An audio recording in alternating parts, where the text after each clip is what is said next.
Ryan Mallory hadn't intended to get stranded. He also hadn't intended to become a de facto babysitter for a 10-year-old alien with a platinum crest on her head and eyes that shimmered like molten metal. But that's how his week on the Terran Dashari Cultural Exchange Hub ended up. Blame the union strike, blame bad luck, blame his own stupidity for not checking the return shuttle schedule. "Please tell me you've got something edible," the girl said with solemn urgency, standing 3 feet from him in a frilly dark blue diplomatic tunic and no shoes. Her hands were clasped behind her back, but her gaze bore into him with alarming intensity. Ryan blinked. "I have a protein bar," he replied, pulling the crushed wrapper from his utility pocket. "It's maple bacon flavor." She snatched it before he could offer it properly. "Maple and bacon, anomalous pairing, might be lethal, acceptable risk." Ryan half laughed and tried not to think about how badly his last protein bar was now dissolving between small, sharp teeth. He had assumed she belonged to one of the visiting delegations. Dozens of species had come to the exchange hub, each group trailed by aides, ambassadors, and tired-looking bureaucrats. The place was a diplomatic zoo. The girl didn't have any escort, though, just a security band with a glittering royal insignia one Ryan didn't recognize at the time. He should have asked more questions. "What's your name?" he asked, watching her demolish the bar like a starved raccoon. She paused only long enough to mutter, "Viriel, 9th Strata, second born of House Arnveld." Ryan thought she'd sneezed. He crouched next to her and offered a napkin from his pack. "All right, Viriel, you lost?" "I escaped," she said, matter of fact. "They were trying to make me attend an interspecies culinary symposium. They were going to feed me Earth salad. It has leaves. Leaves." Ryan gave a sympathetic nod. "Unforgivable. You understand." She wiped her mouth primly and stood straighter.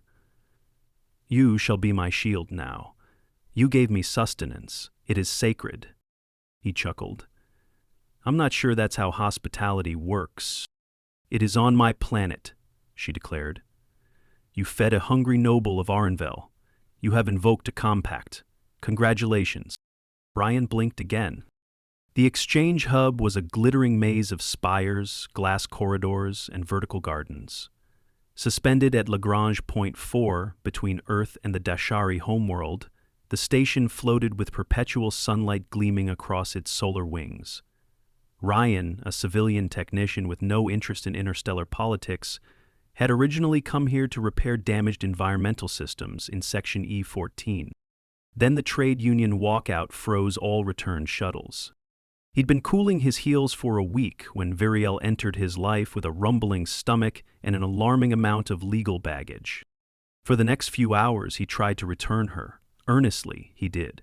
The diplomatic registry had no record of a missing child, royal or not. The Arnvel delegation wasn't answering calls. Security told him to sit tight and not to cause an incident. Meanwhile, Viriel appointed herself his co-pilot in all tasks, demanding to learn the difference between a thermal coil and a food warmer, which tools humans use to open sealed cargo, and why anyone would willingly drink decaf coffee. "You've earned the title of honorary clutch brother," she said later, curled on a bench while Ryan adjusted coolant lines. "This carries social burdens. You must protect me from elder cousins." "Do your elder cousins carry weapons?" "Yes." Ryan dropped his wrench. The next morning, he woke in the shared contractor dorm to a diplomatic alert pinging on his compad. Someone had finally filed a missing person report. Viriel's face appeared on screen, along with a dozen flashing diplomatic seals, a 5-language urgent tag, and a personal message from the Arnvel High Matriarch. The message simply read, "Do not let her die." Ryan's coffee sloshed across his lap. By mid-afternoon, the station was in a mild panic. A royal child, a second born, which apparently made her second in line for some kind of pan-galactic economic throne, was confirmed missing.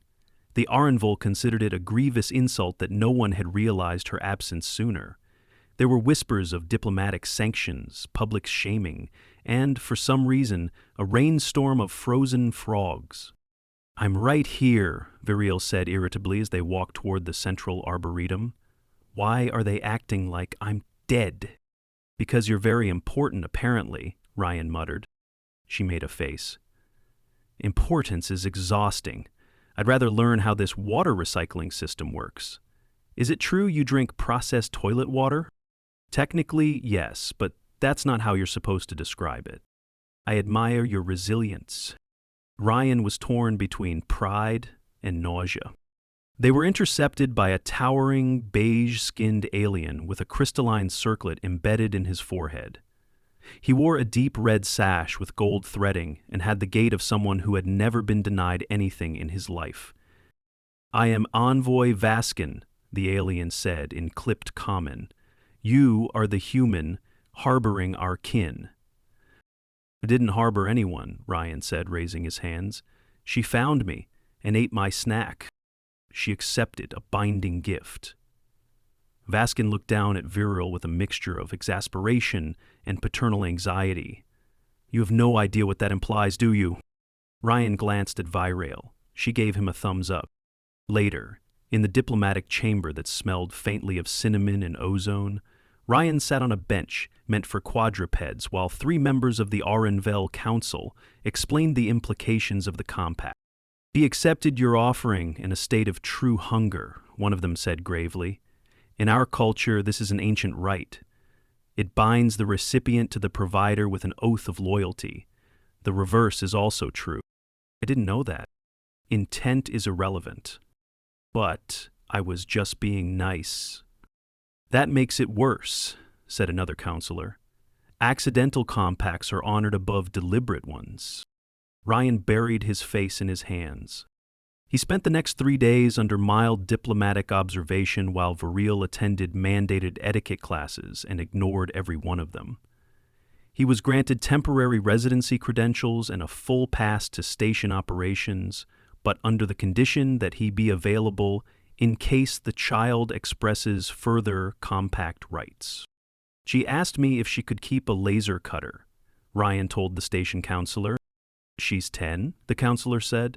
She can ask. You don't understand. She didn't ask. She invoked Article 6 of something called the Sibling Protection Clause. The counselor sighed.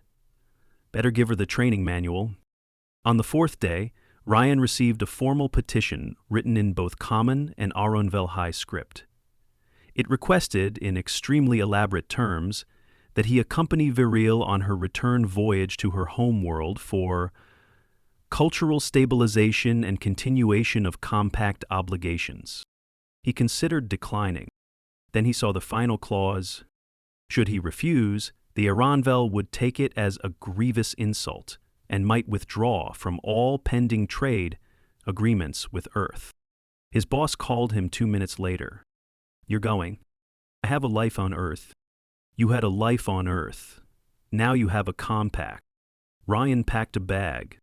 The journey to Arenvel Prime took 17 hours in a diplomatic shuttle outfitted with every conceivable luxury, including a full oxygen garden and a chocolate fountain.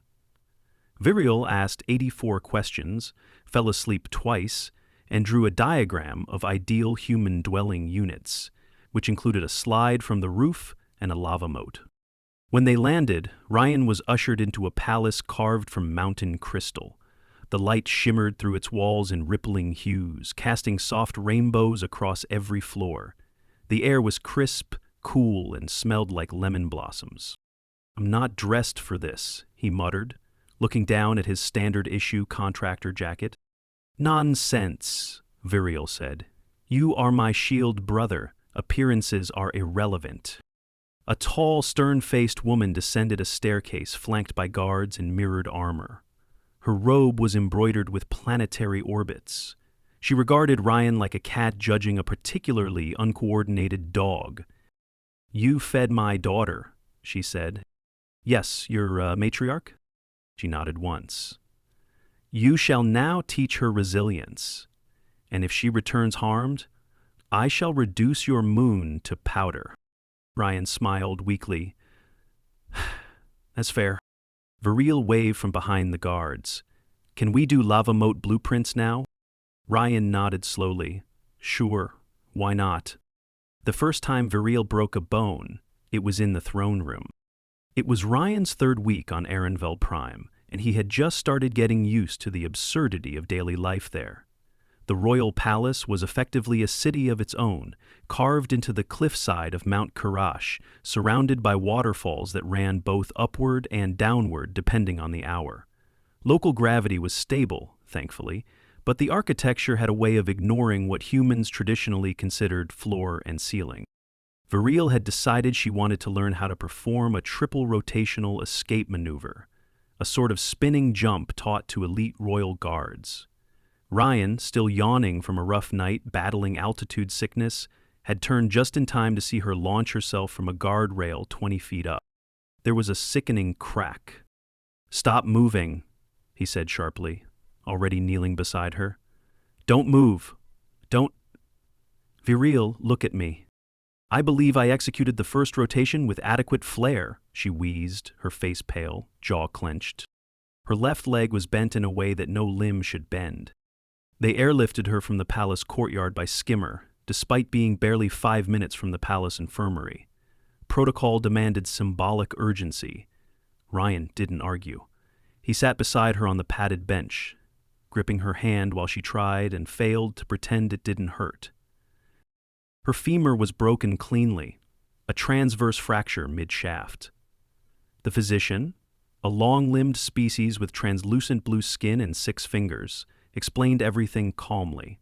She'd be immobilized for at least 8 weeks, and weight-bearing activity was off-limits until then. "She's lucky," the physician said, scanning her leg again. "Minimal soft tissue damage, but this will be a painful recovery." Viriel didn't cry, not then, not until the cast set in and the first wave of swelling hit. Her voice cracked then, and Ryan stayed with her, passing her water and muting the palace intercom every time someone tried to interrupt. "Your people drink this much water while recovering?" she mumbled, exhausted. "We have to," Ryan said. "Your body needs it to heal the bone." "Ones are inefficient," she decided. "They also keep you from turning into goo." "I see your point." For the next 2 months, Ryan's role shifted from shield brother to full-time caregiver. The royal physicians visited daily. Viriel endured it all with grim resolve, except when they tried to limit her learning sessions. Then she protested in elaborate, florid vocabulary, accusing everyone of trying to mentally impoverish the second-born. Her cast extended from hip to ankle, and she couldn't use the standard exo support due to how her growth plates would respond to the local gravity variations. Instead, Ryan helped her into a floating support cradle every morning and taught her human school subjects as requested by the palace's adaptation council. "You studied civil revolts at age 11, Viriel asked one afternoon, perched in her cradle as they floated near the Eastern Tower's garden. "Well, I wasn't supposed to. I just got bored during summer break." She blinked. "You mean you accessed forbidden knowledge on your own?" "I found a library book on worker strikes and never gave it back." Her eyes widened. "You're a rebel," Ryan laughed. "I think the librarian just assumed I'd forgotten it." "I won't forget," she said quietly. That was the first time he realized she was starting to admire him, not just as a protector, but as a person. Weeks passed. Her bone healed, slowly and cleanly. They did follow-up scans at week 4 and again at week 8. She wasn't allowed to walk on it until week 10, and even then she limped heavily and needed to build muscle back up. The physical therapy wing of the palace became their second home. The royal staff began referring to Ryan as the compacted, not mockingly, but with a mixture of awe and concern. It was unusual for a human to be granted such direct access to a royal child, let alone form a legal bond of guardianship over her during an active cultural dispute. The Arenvel homeworld was navigating a delicate period of internal political shifts, and Viriel's safety had become a symbol of continuity. Ryan was no longer just her shield brother. He was a living reminder of the compact that held the House of Arenvel's promises in place. And it was wearing on him. "I'm not a soldier," he told one of the matriarch's advisors. "I don't know what you expect from me. We expect you to continue doing exactly what you're doing. Protect her, teach her, Let her know what it means to grow with limits. She's not going to be a child forever. Exactly. That's why she needs to remember these years. At week 12, Virel could walk with only a slight limp. The physicians cleared her for low-gravity swimming therapy, and she insisted Ryan join her. The palace pool was massive, set beneath a skylight shaped like a hexagonal moon. The water glowed faintly. It was infused with restorative minerals and bioresponsive temperature regulators. "This is nicer than my entire apartment complex," Ryan said, wading in behind her. "Your world undervalues the aesthetic of healing," she replied, dog-paddling forward with full regality. "I think we just don't get enough vacation time." She frowned. "That's criminal." Ryan floated beside her. "You've grown a lot, not just the leg. You're getting tougher. I still want a lava moat. I'll talk to your structural engineers." Trouble began again during the rain ceremony. Each cycle, Arenvel held a week-long celebration, where atmospheric manipulation systems pulled clouds down from the upper ionosphere to rain across the capital's terraces. It was meant to bless the crops, restore balance, and give the children a chance to run barefoot in puddles while nobles tried to pretend they didn't want to join them. Virel, newly mobile and determined to prove herself, had plans to climb the ceremonial spire. She hadn't told Ryan until they were halfway up. "It's tradition," she said, grinning through the wind. "It's idiocy," Ryan grunted, hauling himself onto the slick platform behind her. "You once said challenges build character." "I meant math." By the time they reached the top, they were soaked, shivering, and already being targeted by half the palace's security personnel. Virel raised her arms to the sky, rain streaming down her face, triumphant. "Now," she yelled, "I name this peak Mallory's Ridge in honor of the best shield brother in the known galaxy." There was a pause. "I don't think you're allowed to rename parts of your own palace," Ryan said. "Who's going to stop me?" That was the moment a diplomatic skimmer appeared through the clouds, descending in a hiss of steam and humming light. Ryan recognized the Arenvel High Chancellor at the helm, her expression caught somewhere between fondness and panic. "You were told to remain at ground level," she called. "I was," Ryan said. "She wasn't." "I had legacy rights," Virel added helpfully. "Plus, it's raining." They were grounded for 2 days. Virel didn't mind. She'd earned her moment of defiance. The media coverage turned it into a symbol of youthful courage and recovery, and Ryan's inbox exploded with messages from across the planetary coalition. One caught his eye. A teacher from Earth had written to say her students had followed Virel's injury and healing through embassy updates. They wanted to send drawings. Virel received each one solemnly. She pinned them in her room with meticulous care. "These humans," she said, brushing her hand over a crayon drawing of her standing next to a large brown dog, "they care a great deal for those they've never met." "Yeah," Ryan said, "we do that. Think I'll do the same." And then, to his absolute surprise, she hugged him. It was during the closing ceremony of the season that the matriarch made her announcement. Rio would be granted temporary diplomatic license to visit Earth under compact authority. Ryan, of course, would accompany her as guardian and advisor. The trip would be limited, strictly monitored, and supervised by a joint council from both worlds. "You're taking her to your world," the matriarch said, fixing Ryan with a gaze that could split atoms. "Let her see it, the kindness, the chaos. Show her what resilience looks like on sidewalks and in traffic." Ryan swallowed. "You want her to see Rush Hour?" The matriarch smiled slightly. "Exactly." Virel bounced once on her good leg and threw her arms around Ryan again, nearly knocking him over. "We're going to Earth," she shouted. "I'm going to eat more of those bacon bars." Ryan blinked. "You remember the flavor?" "Of course," she said. "It was the first sacred thing you gave me." They arrived on Earth during a light drizzle over Chicago. Virel stepped out of the climate-controlled diplomatic shuttle in polished boots that sparkled like obsidian and immediately declared the air soggy but noble.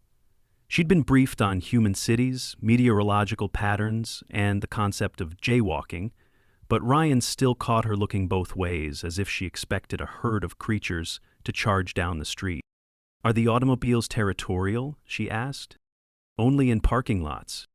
The Ehrenfeld delegation had secured a suite of protected accommodations in a government research facility near the lakeshore. It wasn't a palace, but it had soft beds, fresh fruit on request, and a window view of downtown that shimmered at night. Virial pronounced it adequate for a visiting sovereign. Ryan's apartment, by comparison, had a leaky sink and a neighbor who played the banjo at 2 a.m., but that didn't stop Virial from insisting they spend at least one night there. "It's essential I observe your living conditions. The lava moat planning must be grounded in reality." So Ryan bought a fresh set of sheets, hid the dented cookware, and warned his building manager to expect a visiting alien noble who might ask difficult questions about waste disposal and cheese. The first week was packed with meetings. The Department of Cultural Exchange arranged visits to museums, wildlife centers, and local schools. Virial asked so many questions during a tour of the Shed Aquarium that the marine biologist assigned to them took a 2-day leave afterward. "Why do these jellyfish lack spines but retain dignity? I think it's just how they float. And why do humans keep venomous animals in glass prisons? We call it education."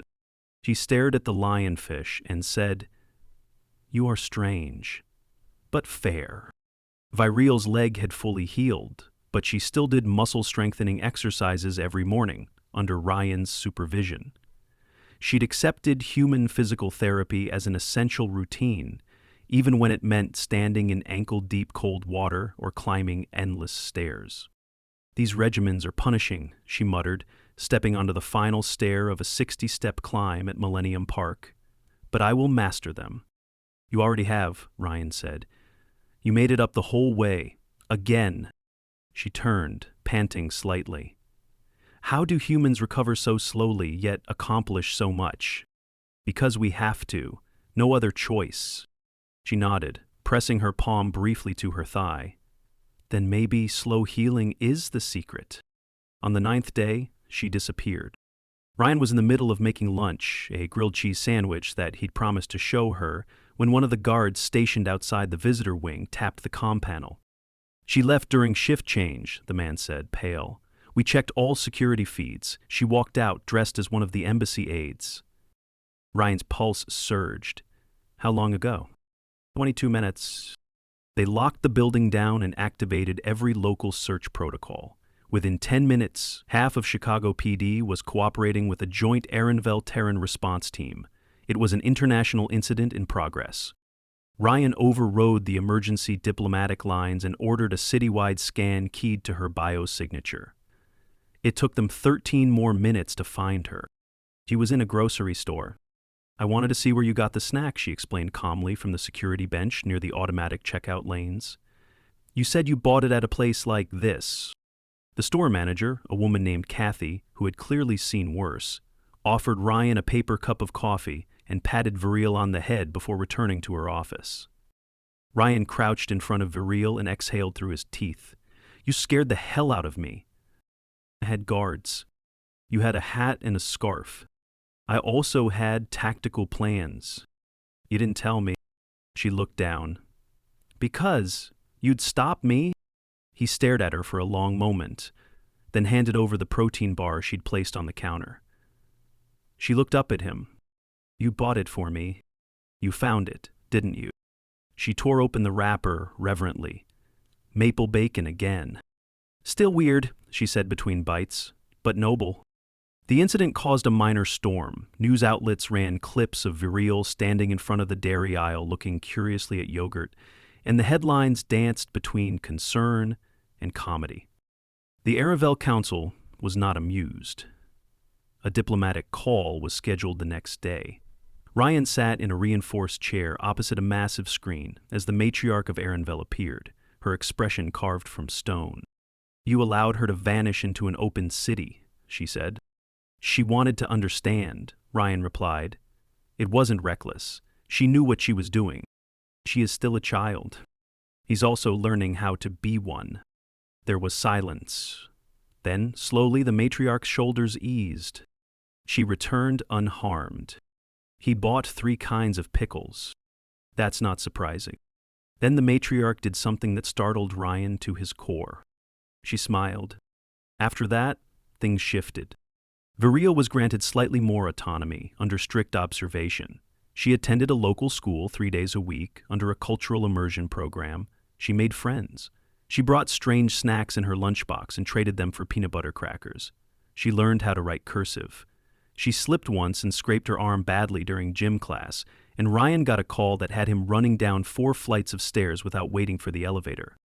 She was sitting calmly in the nurse's office, a wide bandage wrapped around her forearm. "It's not broken," the nurse said. "Confirmed," Viril added. "Just a dermal injury." Ryan's hands were still shaking. "Tell me next time you climb something." It was dodgeball. He blinked. How did that happen during dodgeball? I am still piecing together the rules. She began drawing more, too. Sketches of the skyline, of people walking dogs, of buses, of hot dog vendors, of street performers balancing spinning plates on sticks. She painted one picture of the grocery store. It showed her tiny figure in a long coat, standing in front of a wall of snacks, holding a single bar in both hands. Ryan hung it on his apartment wall. "You remember everything?" he said. "You gave me your last one," she said softly. "Of course I remember." On her final night on Earth, they stood on Navy Pier, overlooking the lake. The air was cold, but she insisted on staying. "You said Earth's beauty isn't just in its mountains and oceans," she said. "It's in the way people care about each other." "I still believe that." "I do now too." She looked up at him. "When I grow into my place in the council, I'm going to make a law. One that says compact offerings can't be accidental anymore. They have to be real, like yours." Ryan smiled. "I'm honored." "I mean it. No one else gave me a snack just because I was hungry." The shuttle lifted off from O'Hare's secured vertical pad just after sunrise. A flock of birds wheeled in the distance, golden light catching on their wings. Ryan stood alone on the tarmac, watching the vessel disappear into cloud, a little stunned by how quiet the moment felt. The wind tugged at his coat, but he didn't move until the last glimmer of the shuttle's afterglow faded. She was gone.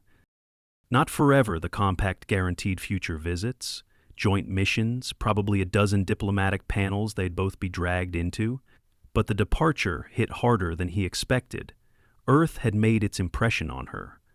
She'd walked its sidewalks, tripped on its gym mats, eaten its strange candy bars, and debated with school children about the ethics of lunchroom trading. And she'd gone back, changed. So had he. 2 weeks passed. Ryan returned to his job, though not to his old post. The Department of Extraterrestrial Relations reassigned him to a cultural advisory role, not because he'd asked, but because he was now in 3 official portraits hanging in the Aranvel diplomatic annex, once with a broken coffee machine, once with a pizza box, and once holding a paintbrush, while Viril presented him as civic co-architect.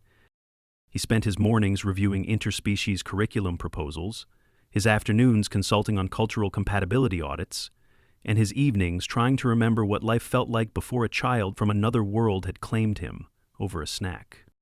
Still, her drawings stayed up in his apartment. One had faded slightly in the sun, the grocery store sketch, framed in cheap pine. He didn't replace it. The smudges made it real.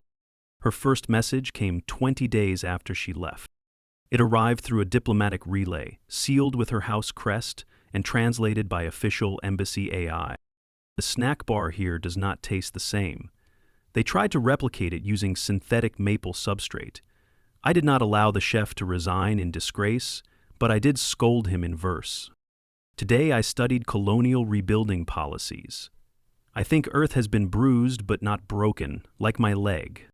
I miss our grocery store." Ryan chuckled aloud, standing in his kitchen, cereal in hand.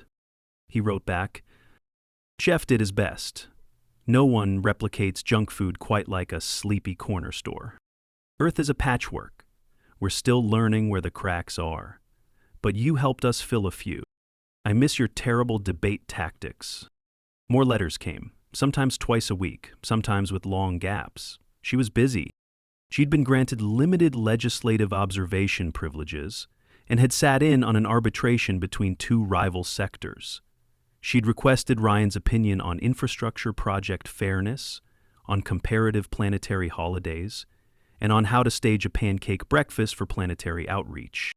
He mailed her a recipe. She mailed back a photo of herself holding a whisk triumphantly, batter on her nose, guards in the background pretending not to look amused. He couldn't explain to anyone why he kept those photos, or why he read each letter twice before setting it down. She was 10, she was also royal, and somehow, impossibly, she was also his family. In early autumn, he was called to Washington for a closed meeting. He expected a briefing, maybe a policy consult. He got a podium. The Secretary of State stood beside him. A delegation of Ehrenfeld observers flanked the room. News cameras were tucked discreetly into corners. Ryan felt like he'd been tricked into public office. We recognize that diplomacy is not always crafted in treaties or forged by councils, the secretary said. Sometimes it's born in small gestures, in a shared snack, in trust, when there was no reason for it. Ryan cleared his throat. I didn't know who she was, I just saw a kid who looked hungry. A soft ripple of laughter. She chose you, the secretary said, and in doing so changed the conversation between our peoples. You are being formally awarded the Earth-Oranville Accord Medal for Cultural Bridging. Ryan blinked.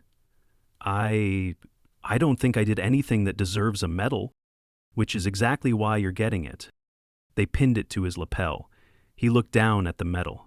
It wasn't gaudy, a silver ring etched with a stylized loaf of bread and a crescent star. Somehow it fit.